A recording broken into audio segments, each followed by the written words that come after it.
We're back in the kitchen. We have a great meal planned today. We're gonna have some wonderful jumbo stuffed shells and lasagna roll-ups. And I'm gonna have a really nice sauteed vegetable and cheese filling for those. And we're making a great meat sauce that has both sweet Italian sausage as well as ground beef. And what I'm doing right now is just chopping some onion and garlic to get started. We're also going to have pineapple upside down cake, which is my dad's favorite. And Justin loves it. And so does Kara's dad, so we're gonna make 2 of them. We're also gonna have a great salad with some creamy garlic dressing that will be wonderful. And I've made a recipe of my pizza dough, and we're gonna make some wonderful garlic knots out of that. So let's get started. We're gonna make that creamy garlic dressing. I'm gonna chop real fine some fresh chives. It'll give it some good flavor, but it's also just really pretty in it because it's a white dressing. It needs some color. I already have in my bowl some garlic powder, sugar, salt, and pepper. And the rest of the recipe is just sour cream mayonnaise and a little bit of red wine vinegar. And we're gonna get this in the refrigerator as long as we can before we eat so it'll come together, and I promise it's even better a couple of days from now. You know, you can buy a lot of different bottles of salad dressing, and there's nothing wrong with them. But when you can put one together as easy as this, that tastes so good, it's worth the effort to me. So I very seldom use any kind of bottle dressing, but that's just me. All right, all I do now is whisk it together. And just before I serve it, I'll taste it again to make sure it doesn't need just a little more something. Now we're gonna go on and get those garlic knots done. All right, we're getting these little garlic knots going. They have to rise again. So all I'm doing is cutting up the dough, making it into a little knot. They more look like little snails, don't they? We're gonna set them over here, and then I'm gonna brush them with some olive oil. We're gonna let them rise again, and then we're gonna bake them off, and I'm gonna make a wonderful garlic butter that we're gonna brush them with when they come out of the oven. Okay, we've got our garlic knots about to go in the oven. And as soon as they come out, we're gonna brush them with this butter and garlic mixture. It's just crushed garlic with butter. I'm just trying not to let it burn. And in about 1 minute, I'll turn off the fire and we'll put this fresh parsley in it for color. And just let it sit aside until we're ready for it. We're gonna add some fresh parsley. It does give it a little bit of flavor, but really it just sets the color, and it's really pretty when you brush it on any kind of bread. But those garlic knots just look like garlic knots when you put all this together. All right, our meat mixture's almost ready. This is the Italian sausage with ground beef. Our onion is just almost tender. I'm gonna go ahead and add the garlic now. I'm gonna add some salt and pepper. And we'll put a little bit more salt once I get the tomatoes in. I'm gonna drain this mixture because I did add some olive oil to it when I was sauteing those onions. All right, we've drained the liquid off of the meat mixture. And now we're gonna start with our diced tomatoes.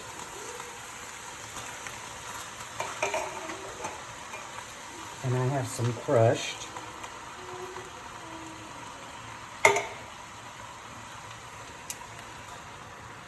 And then 1 can of just ordinary tomato sauce. Now we're gonna add just a little bit more salt. And on my plate, I have a tiny little bit of crushed red pepper. I'd like it to be more, and we may add some when we get done with the meal, just to our individual plates. But I have some oregano, some marjoram, some basil, and some sugar along with that. And I will taste this in a little while, and I may need to adjust it and add a little bit more of something. But this is the basic recipe. I'll be putting some of this sauce on the bottom of the pans when I roll up and stuff the shells, and a little bit on top. And then we'll have some also on hand for anybody that wants to ladle a little bit more over their food at the table. All right, our sauce has come to a boil, and I've got it down on low, and we're just gonna let it simmer until we need it. We're moving on to some sauteed vegetables. What I have is zucchini, yellow squash, carrot, and a little bit of onion, and all I'm gonna do is saute it in some olive oil. We're gonna mix this up with some ricotta, fresh Parmesan, and mozzarella for our filling. But I am gonna leave a little bit of the cheese by itself because some of the kids will scream if they see all these beautiful vegetables. I'm gonna put together the cheese, just chopping up a little bit of fresh parsley, mostly for color.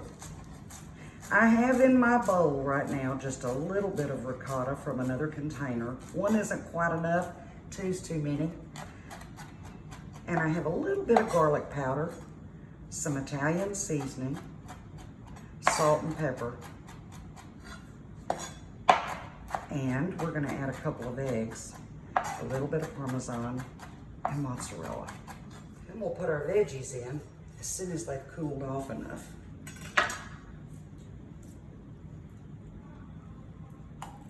This is a really good filling for any kind of pasta that you stuff. If you just get tired of having just cheese or just meat sauce, this filling is really good. And you can play with it. I've done it with mushrooms, all kinds of things. But this is just kind of a basic vegetable filling and the cheese. And in just a second, we'll add those veggies. I think they're just about cool enough now. Let's see. Yep. They look good. They're still hot, but they're not too hot.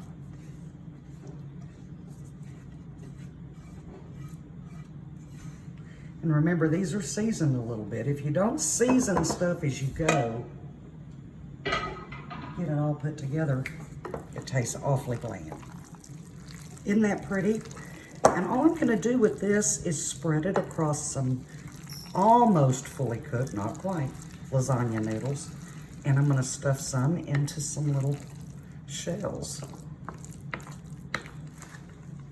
I'm not gonna put too much mozzarella and Parmesan in this filling because I do like to decorate the top with it as well. So just a little bit.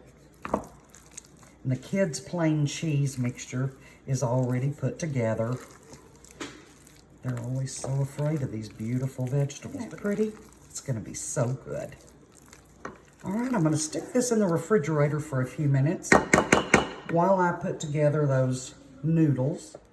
All right, we've already stuffed our shells. I've got the plain ones, the ones with the same filling I'm using now. And we're just gonna roll these up, cover the top with more sauce, cheeses, and get them baked in the oven. They're very easy, but I realize a lot of people don't go to this kind of extreme. They'll just lay them out, and it'd be just fine if you laid it out and did it like lasagna, the traditional way. That's just fine, but I just happen to think this is kind of cool. We've got our sauce all over the top of these. All I'm doing now is just adding mozzarella and some fresh Parmesan. I'm gonna cover this with foil to keep it from drying out on the top while it bakes. And as soon as it comes out of the oven, it'll rest while I bake those garlic knots off. They only take about 10 or 12 minutes. And then we'll brush them with that mixture of the garlic and the parsley and butter. And we'll be ready to plate it up. Let's bake a cake. I've got butter already melted in my pan. I did that while the oven was preheating. And now we're just gonna sprinkle some brown sugar.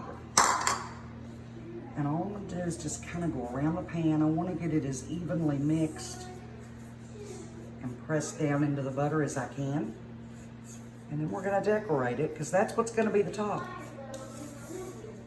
All right, I've got my butter melted. The sugar is evenly laid out and we're decorating it. Remember, this is gonna be upside down, so we have to turn everything. I don't like just the rounds. I like to have the pineapple look pretty. So I cut them in half and I cut the cherries in half. And we're just gonna fan around the cake best we can. And I just think it'll come out looking real pretty.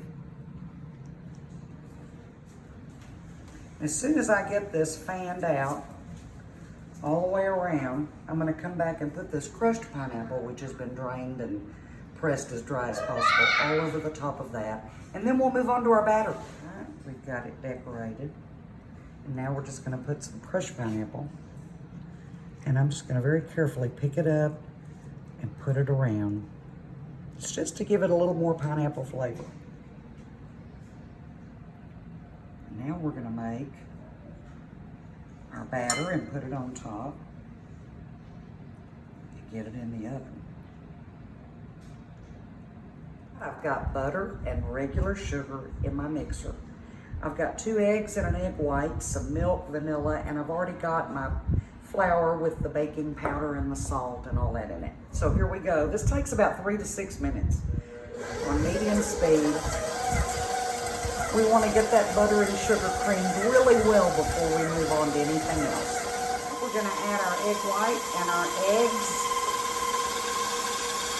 I may have to turn the mixer off and clean down the bowl a little bit.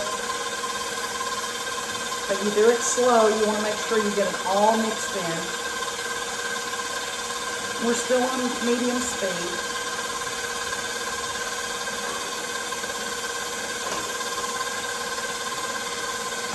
Add a little bit of vanilla. And now we're going to start putting in our flour mixture and our milk. And we're going to start on low. We're going to put maybe half of it.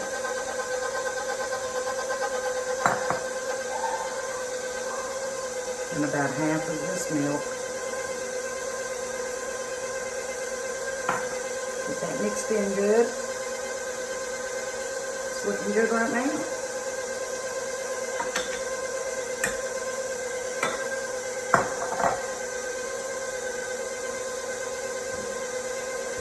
There's the rest of it. We're going to beat this not long, and this is a really thick batter. Scrape it. I think I'm at a point now where I'm just going to take it off, make sure it's mixed in really well with this little scraper.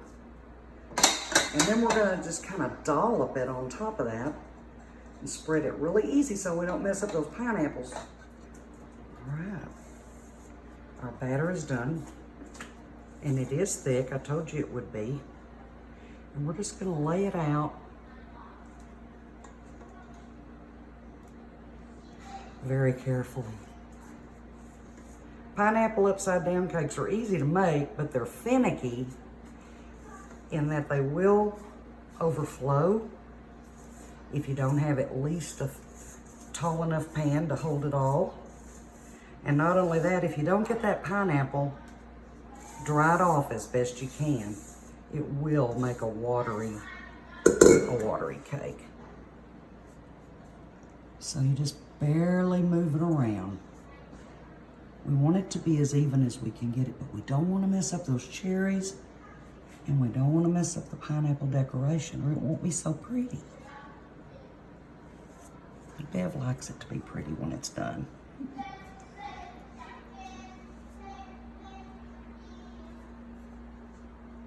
Now this has to bake 45 or 50 minutes. My hands are clean.